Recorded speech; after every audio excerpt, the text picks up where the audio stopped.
am not a single girl. Really now? Yeah, I know. That's the shocker of the century, I know. Hello, everyone. I am actually making a video. That is shocking.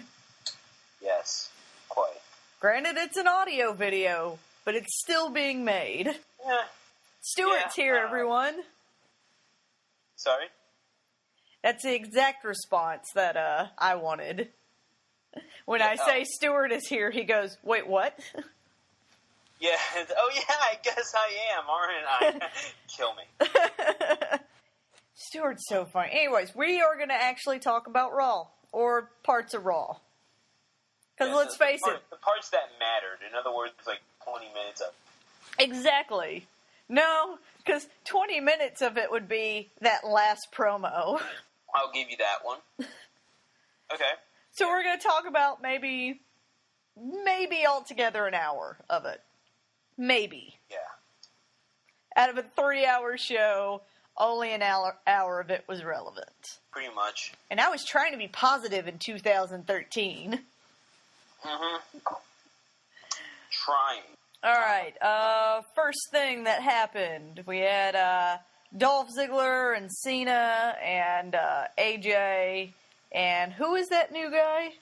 Big E Langston. That guy, whom I didn't know because I've missed several Raws, so I'm coming back fresh. Yep. They had a little mix-up. Cena did his usual thing where he mocked them and made jokes, made kind of sophomoric jokes, and then he says, "I'm done talking. Let's have a match. Let's fight in the ring." And then Ziggler was going to be like, no, but then Big E Langston was like, yes, and then they had a match. And it was about what you think it is. Actually, I think it totally screwed over Dolph. Oh, it definitely did. It showed that none of his finishers were effective against Cena because Cena wins, LOL. But it's kind of how it is with every superstar. It is. About it, but you can look at it two ways. You can look at it it's no big deal. It's you just lost to John Cena and he beats everyone, or B, you're just like everyone else. You lost to John Cena. I don't know if just like everyone else is a good thing when you need to separate yourself from the pack. Exactly, yeah. And that's kind of the corner that WWE has written themselves into, especially in terms of booking with John Cena, is that they made him into such a cartoonish superhero that you can't really have a guy go cleanly over John Cena unless he's someone like Tensai or Ryback or something like that, someone really big. And all the feuds are the same. And every single Cena feud is the same. Like, I can pretty much tell you a Cena feud right now. A Cena feud it starts with Cena is feuding with someone else, and the new person he's got a feud with screws him over somehow. Then they talk about how they screwed John Cena. He maybe gets screwed over again. John Cena makes sophomoric jokes, then challenges him to fight, and then the end of their feud is that new person hitting all of their finishers, all of their signatures, all of their everything. John Cena being able to kick out at 2 on all of them with loads and loads and loads of interference from the heels' associates. And it still doesn't help, and Cena wins. Exactly. And you know what? You know what the sad part about this is that this might be the strongest.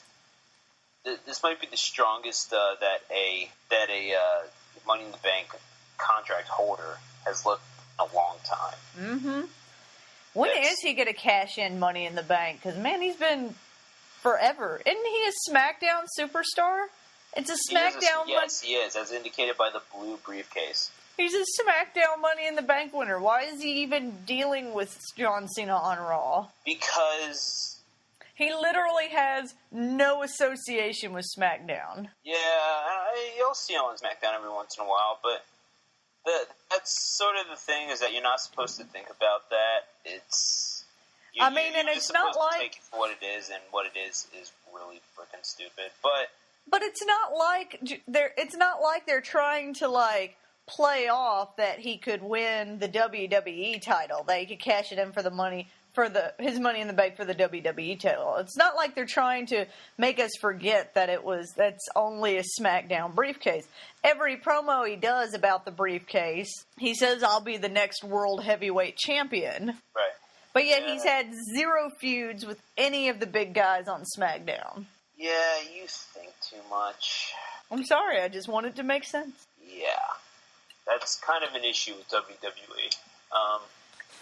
You can't just do that. You can't just fill in plot holes like that, because then you'll actually have to remember them down the line and make sense out of what you're writing. So, and WWE creative, they can't be bothered with that. They're busy making Cena look like Superman and having him crush everyone around him, making CM Punk just your generic heel. So I don't know. I think CM Punk's more than just a generic heel, but we'll talk about that when we get to that, because that's 90% of what we're going to talk about. Yeah, exactly. Because we're skipping over a lot of matches, folks. We're skipping over the Divas match, skipping over. Let's see. The Inter-Ramen Noodle Championship. Exactly, the Inter-Ramen Noodle Championship. Although they are doing a weird, they're actually giving Eve some kind of a character where she's had a little bit of a character. They've added a little bit of a twist to it by doing this whole thing where she poses over the victor, but whatever. I don't care. I'm giving up on the Divas division until they start doing more promos. Moving on. I've given up on the Divas division, period. So. Well, yeah. All right, we could talk about the tag team division for a second, since it looks like it's actually going to maybe come back. I think so. Right now, I only know of like they made a whole bunch of tag teams, and now a lot of them are gone. A few of them are gone. They've added a few more. Which ones did they add? Let's see. Well, they had a whole bunch. They had They obviously made Team Hell No. They made the Rogue Scholars. They had Primo and Epico for a while. They didn't really make that as a new tag team, but they had Primo and Epico for a while. I think they still do. The Usos are still there. This thing with Heath Slater, the 3-man band. So that's like 5 right there. I think Sin Cara and Ray are still a tag team. Yeah, but isn't Sin Cara injured or something? I think so. I don't know. I just hadn't seen him. Ray's got some time off for some personal problems or something like that. Interesting. But yeah, I'm actually hopeful for the tag team division. It seems like they're getting pretty popular. They are pushing this Team Hell No thing with the kids. Right. But also, older fans like them too, because they do hilarious stuff. Dr. Shelby's coming back next week. Yes, that is the return we should all be waiting for. Exactly. I am excited for Dr. Shelby. I miss the Dr. Shelby segments. Yes, fuck The Rock. This is what I've been waiting for. So, yeah. The match, I can't even tell you. I'm sure it was good because Daniel Bryan was in it, and Damian Sandow and Cody Rhodes and Kane. So I'm sure it was good. I just don't remember it. Daniel Bryan just reaffirms why he's one of the best sellers in the business, because I thought he aggravated his knee for realsies, and that's how serious it was. I have to use the term for realsies. But the guy, he kept selling this knee like until the very end. Like I thought he tweaked something in his knee. I was like, oh my god, did we just see something develop here? Like we're gonna see this on an injury report. No, it turns out that it was that it played into a segment later on. So yeah, I don't know. Like the guy just he knows how to reel him in. So Daniel Bryan has John Cena, take some goddamn notes, will you? Jesus Christ. And you know what? In Punk's promo, he bashed it, but he's being heel right now. I don't care what Punk says. Any catchphrase Daniel Bryan gets a hold of, he, like, makes it gold. He's got, like, the Midas touch of catchphrases. Anything he does becomes a catchphrase now. Pretty much, yeah. Who else can make yes, yes, yes a catchphrase? And then turn around and make no, no, no a catchphrase? Exactly.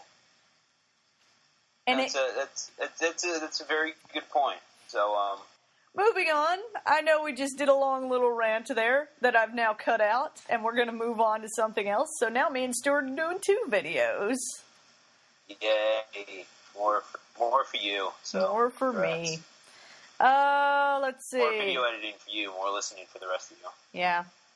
Well, it's already more listening since we were at 20 minutes. Moving on. Yeah. We're going to skip Great Khali and Cesaro. Let's make a note, though, how freaking strong Antonio Cesaro is. Damn. Yes, he is super manly. Bear my children. All right, then. Moving on, now that I'm going to have nightmares tonight. Yeah. Yeah, that's the sole reason I exist, to give Chris some nightmares. So. That's what I thought. Also, The Miz was pretty awesome on commentary. Oh no, he's very well spoken, very good on commentary. He'll probably be WWE's choice to be a commentator once he retires. But I'd love to see CM Punk do it instead. I think Punk will be too successful at that point. Whatever. I don't buy into that one bit. Okay, let's see. We'll skip on to the WWE title match with CM Punk and Ryback. All right. It's a fairly good match. I mean, mostly a little brawler kind of match. Like, it's not going to be in my top 10 most memorable matches. Right. But it wasn't a bad match by far. And Ryback's still getting all of these chants and popularity and shit. I don't understand it. I still hear him getting the Goldberg chants. Yes, he still does get the Goldberg chants. But that's not a bad chant to get. A Goldberg chant is better than nothing. That's true, but you know how badly he's going to get it at WrestleMania? Like, that is the smart capital of the universe. Well, yeah. It's going to be deafening, the Goldberg chants. Oh, he's going to get pounded with them. But my thing is, he has... I'm just as confused with him as I was with Randy Orton when he turned face and essentially did the same character he had, but to heels. And then everybody cheers him. I actually like Ryback. A lot of people don't. I like Ryback. I think the character is needed. I don't think it's needed all the time. I don't think we need to be drowned with the character, but I liked when he didn't talk as much. Like, he does a promo every now and then. I don't think he should talk a lot. No, he shouldn't talk at all. I don't think he shouldn't talk at all, but I think when he does talk, it should be short, sweet, to the point. I'm going to kick the crap out of you. That is I don't care about the WWE title. I just want to kick the crap out of you. Fair enough. That should be his thing. He's not doing it to be champion. He's doing it because he wants to beat you up. Good enough. But whatever. But I just don't. This is right up Creative's alley. Is this whole because it's the easiest kind of booking to do. It really is the easiest thing you could possibly do in the wrestling business. And yet, most of the time, they screw it up. No, they can't screw this up. It's impossible to screw up. It has to be impossible. Mark Henry, Brodus Clay, well, Kane. Brodus Clay is an exception. I'll explain why after this. Kane. The kind of booking that I'm talking about is having a big freaking guy come out as a monster and just beat people. Big Show. I'm just saying they've dropped the ball before. No, I mean, I'm talking about, like, just a debuting guy. Right from the very beginning, you have him come out and you have him win. And there are a lot of parallels to Goldberg. There's a reason that people keep chanting Goldberg. It's because it basically is Goldberg. That's exactly the sort of booking that they're doing. At least this Goldberg is working. On an undefeated streak. He starts beating people. He starts beating jobbers. They pad his record. Then you have him start beating people on the roster. People low on the totem pole, but people nonetheless. Then you all of a sudden inject him into the title scene. And now all of a sudden he's a big star. So it's easy to do. You can't screw this up unless you're incompetent, completely stupid. You have to be to screw this up. Sometimes the easier things work, though. If it's working, it's working. Yeah, it is working. Because, I mean, let's face it. We're not supposed to be... We're not supposed to be, like, psychoanalyzing wrestling. You know, like, I know that I think way too much. Yeah, I do too. Yeah. I'm trying not to, though. I'm actually trying to give all of that up. Not all of it, but some of it. Because it sometimes ruins wrestling for you when you think too much about it. Yeah, it doesn't even ruin... Like, some companies really do cover their bases. Like, Ring of Honor is pretty good at that. But why do you need to... All I'm asking for is some coherence. Some form of visual... Just something that I can grab onto that can make me say, hey, look, wrestling isn't a joke, a complete joke. There's some form of coherence in this product, you know, like where I have to justify my liking wrestling to so many people where it's ridiculous. Yeah, it's easier for me to justify liking wrestling because if I try to go into the psychobabble stuff and it doesn't work, then I just say, well, I'm a single girl. There's hot, half-naked guys on there. There you go. And see, that's the thing for you. Okay, it works for you. I am not a single girl. Really now? Yeah, I know. That's the shocker of the century, I know. But yes, I am not a girl. I do, in fact, have testicles.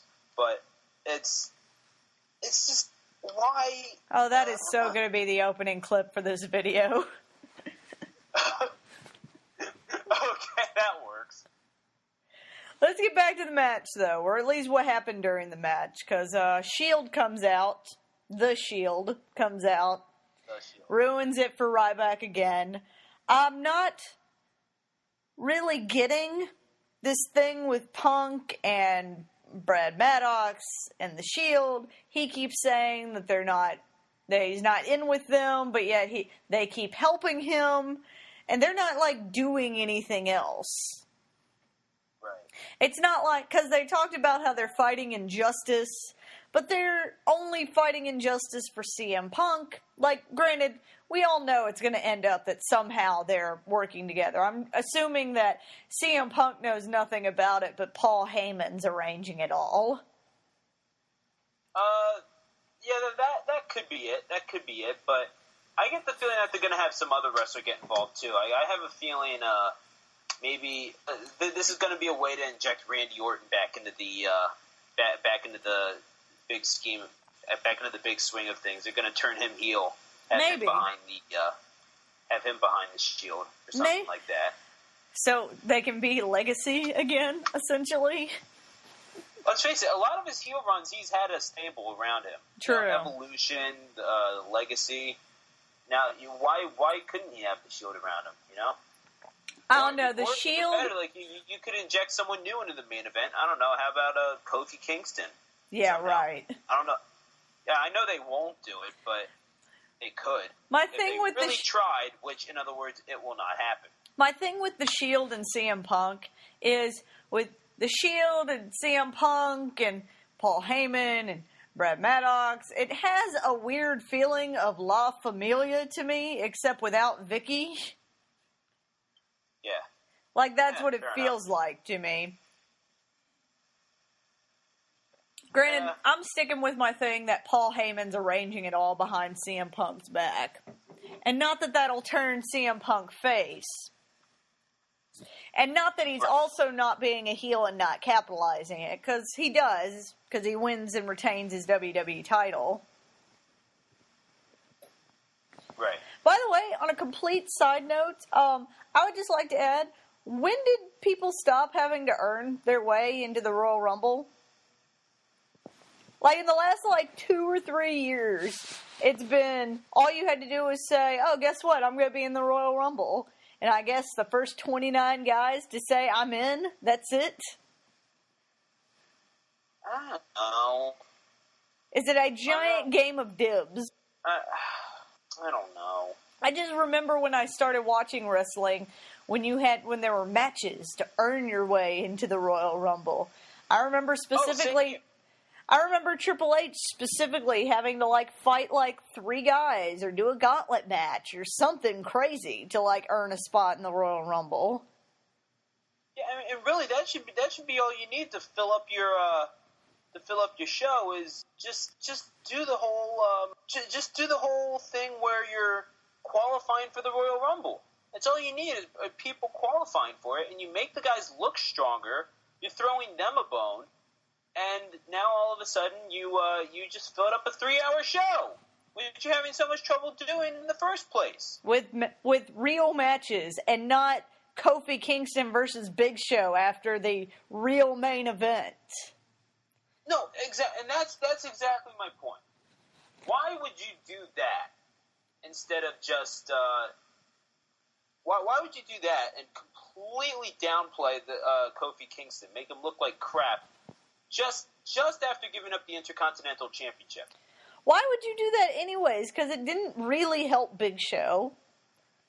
Big Show's already been looking like a monster, beating up Sheamus and everything. Why did Big Show need that? And, nothing happened. It wasn't like anybody came out to start a feud, or it wasn't like Big Show was going to beat up Kofi afterwards, and then someone came out for the save to, push some kind of Big Show, someone else feud. Hell, they've been trying to turn Alberto face. Send Alberto out there to save Kofi. It helps no one, and it, in fact, only hurts. You not only accomplished nothing, you accomplished less than nothing. So... See, and look what happened. We weren't going to even talk about that match, and then it happened. And then we talked about it anyway, Stuart. Yeah, I know. All right. The thing that made me the most mad about that match is that match started at 9:30. And I thought, 9:30, the show's supposed to end at 10. And you still have... CM Punk's already announced he's going to do a pipe bomb. The Rock still hasn't come out yet. And you're going to throw in a match? And then the show did running long and ended up running almost 20 minutes over. Because The Rock.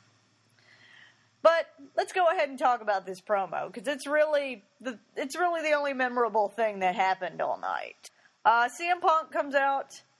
He drops another one of his quote pipe bombs.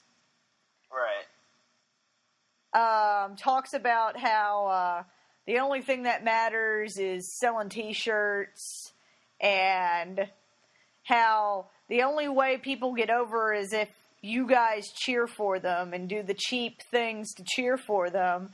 And that's why Daniel Bryan has to put on a smile and uses his catchphrases, and that's why Brodus Clay is dancing with all the little kids, and that's why R-Truth's getting time with little Jimmy when people like Tyson Kidd could wrestle circles around R-Truth. Yeah. I was excited that he mentioned Tyson Kidd. Sadly, I bet Tyson Kidd was just as excited that he mentioned Tyson Kidd. True. I don't know.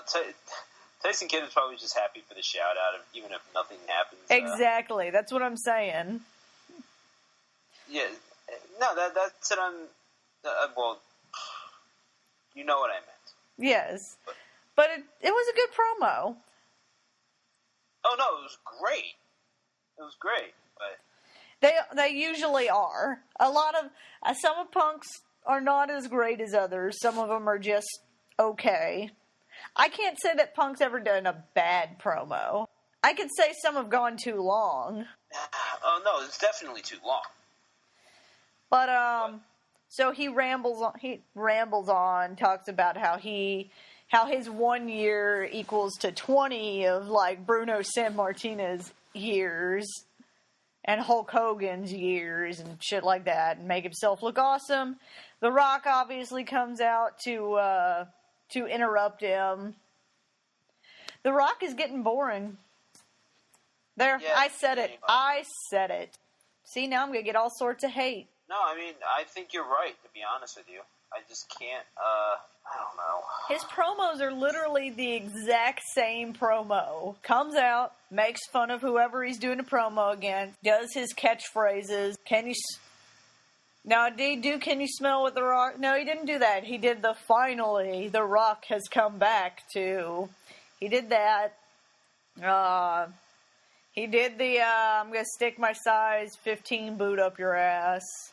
Like, he just tries to fit as many of his catchphrases as he can. The only time I like The Rock's promos is when he actually starts to get serious. Right, and how often is that happening? It only happens near the end of all the promos. Exactly. I just don't get. Okay, I can sort of get it because people desperately want the Attitude Era to come back and they just can't let stuff go. I'm sorry, the Attitude Era is gone. It is gone, and that's kind of what I'm saying, is that, I can't get, people saying, how can you not see how The Rock won? It's that I can see how The Rock won because I understand what substance is. I can see what an actual promo is, as opposed to just spouting out catchphrases and making dick jokes. That's exactly what CM Punk gave you. And CM Punk, not only did he give you that, he also roasted The Rock in multiple respects. Yes. Like, yeah, okay, chant it like the puppets you are. Point is that, you can't, you don't know what a real wrestler is. You don't know what makes a good wrestler and the difference between a wrestler and a superstar. Rock is a superstar, I'm a wrestler. And that's what the deal is. It's like, and that's kind of the thing. People keep saying about CM Punk that the only reason he even exists is because he's in the PG era. I think he would have been better off in the Attitude Era. I think he would have too. I think he could have done well in the Attitude Era. No, he would have. He would have been. Like, I would go as far as to say, how it's The Rock and Stone Cold Steve Austin. Mm-hmm. I would say it would be The Rock, Steve Austin, and CM Punk. I think he'd be right in that discussion. I really do, because the guy, he represents a different kind of crowd. He represents he would have done fine in ECW too. Don't get me wrong. Like, people say that he's like the last true ECW superstar back when WWE ECW was somewhat like the original. Well, he's the last true ECW superstar because he's a Paul Heyman guy. Paul Heyman sees everything in this guy. Yeah, and it's... CM Punk brought Paul Heyman back into a company that he was like, I want nothing to do with this company. For years. Exactly. And good for him. But the thing is, you don't just... Well, first, yeah, that's one thing. You don't just bring a guy like... You don't just convince a guy like Paul Heyman. He has to see something in a guy in order to come to a company or come back to a company, whatever the circumstance may be. But a guy like CM Punk, I really do think he has all the talent in the world. And here's why I say he would have been better in the Attitude Era. It's because they just let people do their own thing back then. They just let people they let Stone Cold Steve Austin be the badass. They let The Rock be the entertainer. And now CM Punk, they could have just let him be the consummate competitor that he is. They could have just let him be that intense force that he brings to the ring. Whether it be like I know his kayfabe, but you like exploit his Muay Thai background. You let him play up this straight edge lifestyle. He could have been the Punk that kind of guy. You know, the anti, like the counterculture kind of guy. You could have had him be that, and you could have had him be in the main event. Imagine that, 3 main event superstars in the same company at the same time, and I think that CM Punk would have been right up there. But no, you have to have him be in this era, which is completely dominated by John Cena, by one main event guy. One true main event guy that they are going to push to the end of time because they have to appeal to a certain market, and Randy Orton and CM Punk just do not match up with that market. I like how you threw in Randy Orton with CM Punk. Oh no, Randy Orton is a main event caliber talent. I will never take that away from him. He might be boring, at least his character is boring. He is not boring by any stretch of the imagination. But my God, man, what they're doing nothing with him. No, they really aren't. They really need to turn Randy heel again. Absolutely. There's just some guys that are supposed to be heel. Getting back to Rock versus yes. This could have been I think it really was a great segment. Not only, and here's what entertained me about the segment. Okay, Rock, I think, was murdered by Punk. Don't get me wrong. But I can give it to Rock that even though he was rusty, he was still very good. His delivery is very good. It's just his material that's garbage. Yeah, he really needs to, work on the script. Maybe not throw so many catchphrases into everything. It's like his entire promo is set to remind you, I'm the Rock, I'm the Rock, I'm the Rock. So I'm going to fit everything that is the Rock into this promo that I can. Yeah. It's like if Chris Jericho came out and did the whole Welcome to Raw is Jericho thing, the I'm gonna save you,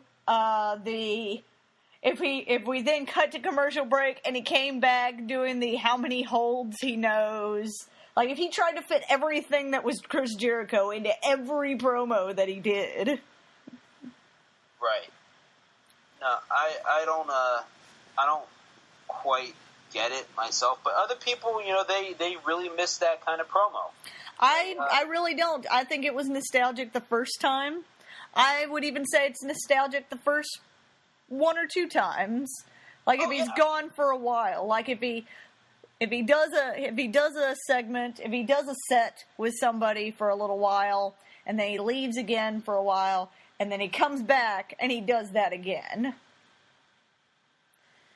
Right. When you're gone for a while, yes, we want to see all of that. If Austin comes back next week, which he probably will, from what I heard. If Austin comes back, we want to hear Austin 3:16 says, I just whipped your ass. We want to hear, oh, hell yeah. We want to hear the what. The thing about Austin is that I see him being a completely different type of promo than. But what I'm saying is when you're gone for a while and you come back, you want all of that nostalgicness. You want to be instantly reminded why you missed this person, why you wanted this person back. You don't need it every single promo. True. Very true. I don't know how else to.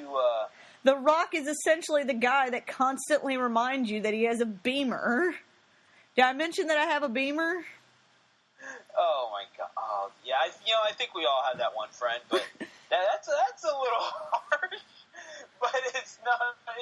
Now that I really think about it, yeah, it's right. Yeah. The Rock is the guy that constantly reminds you that he has the really nice car. Yeah, we could always take my Beamer.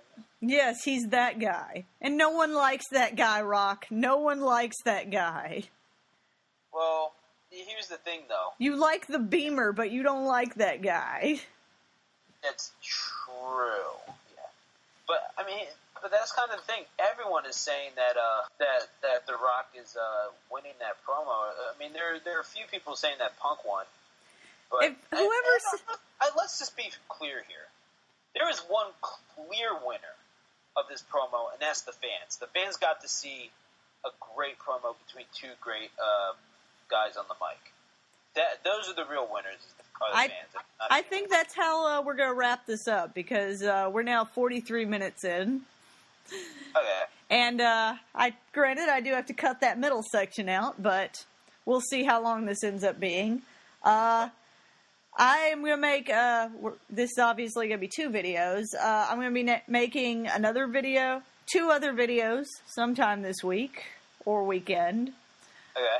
And, Stuart, if I can drag his ass to watch Raw every Monday, hopefully will review Raw with me every Monday. Sounds good to me. Sometimes it's a little hard because he would rather watch football sometimes, which who can blame him? That wasn't a game last night. That was a murder. It was a murder, but even though I'm not an Alabama fan, I am happy that Alabama won because now the Aggies can say that they are the only ones that beat the BCS champions, and they are going to look awesome in rankings next year. They would have looked awesome no matter what, but whatever. Yes, and for everyone that's asking, yeah, I did go to Texas Tech. I am a Red Raider fan, but since I moved to Baton Rouge and I live in SEC country, Aggies are the only ones I can cheer for now. Yeah, fair enough. All right, everyone. Night. Roll Tide.